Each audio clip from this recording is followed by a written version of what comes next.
Indian fans are dramatic. Every single match is a 3-hour Bollywood blockbuster with more plot twists than a Christopher Nolan film. When they win, Virat Kohli isn't just a great player, he's a demigod, and every boundary is a divine miracle. When they lose, the country launches a national inquiry. Players who were gods yesterday are suddenly villains who need to be dropped, traded, and publicly shamed. They'll defend Rohit Sharma's captaincy like he's a close family member, then demand his retirement after one bad game. They treat the IPL like a holy war and believe every young player who scores a 30-ball 50 is the next Sachin. Indian fans don't just watch cricket, they live it, breathe it. Australia.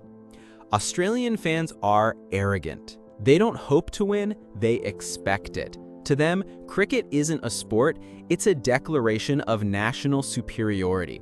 They'll talk about hard but fair cricket, which everyone else just calls being a sledging nightmare.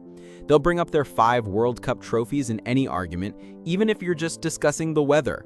A loss isn't a failure, it's a statistical anomaly, a brief glitch in the matrix before normal service resumes.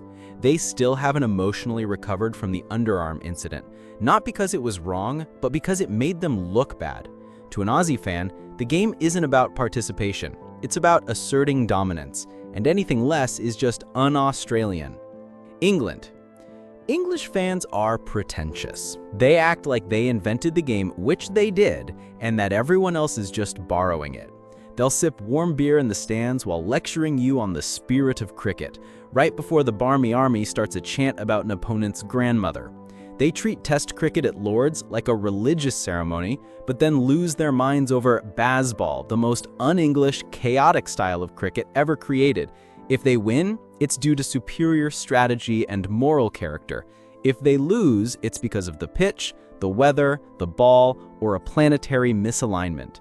They're a walking contradiction, clinging to tradition while celebrating chaos. Pakistan. Pakistan fans are unpredictable, just like their team. They live in a constant state of glorious, heart-stopping chaos. One minute, they're witnessing a 19-year-old nobody bowl at 150 kph and believe they've found the next Wasim Akram.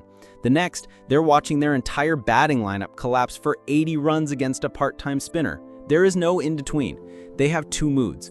We are the greatest team in history, the cornered tigers are back, or this team is a disgrace, fire everyone.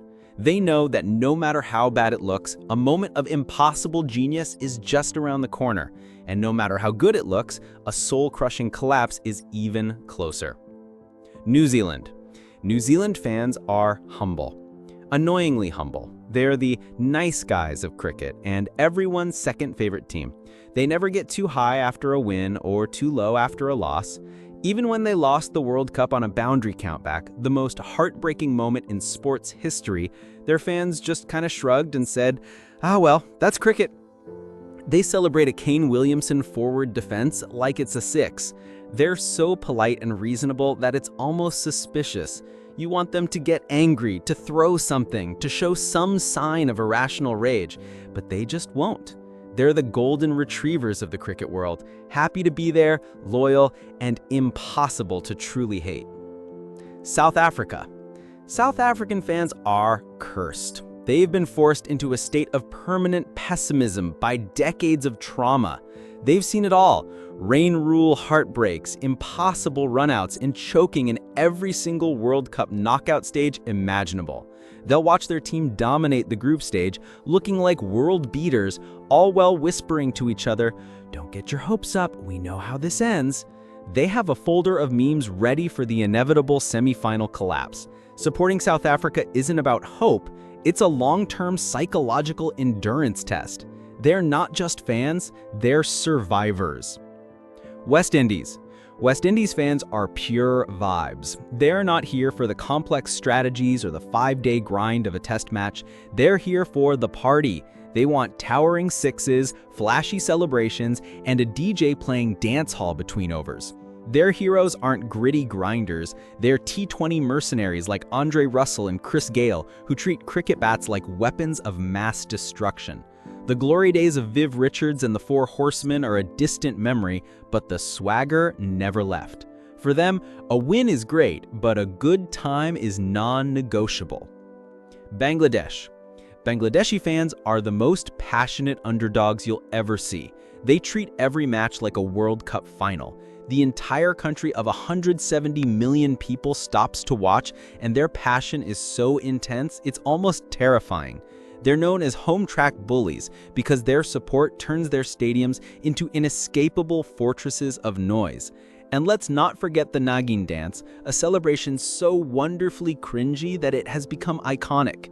A win sends the nation into a week-long festival.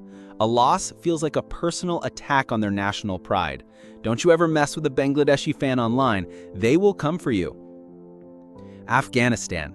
Afghan fans are fearless. They don't see opponents, they see future victims.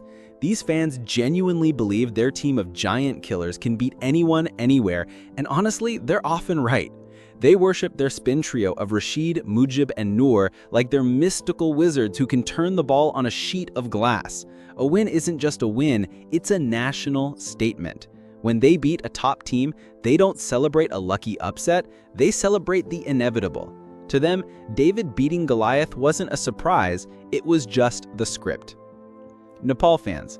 Nepal fans are everywhere. Seriously, they are a cricket-loving flash mob that materializes out of thin air. You could host a match in the middle of the Sahara Desert and 10,000 Nepali fans would show up with flags, drums, and unrelenting energy. They are the undisputed champions of every online fan poll ever created. They're just so thrilled to be competing on the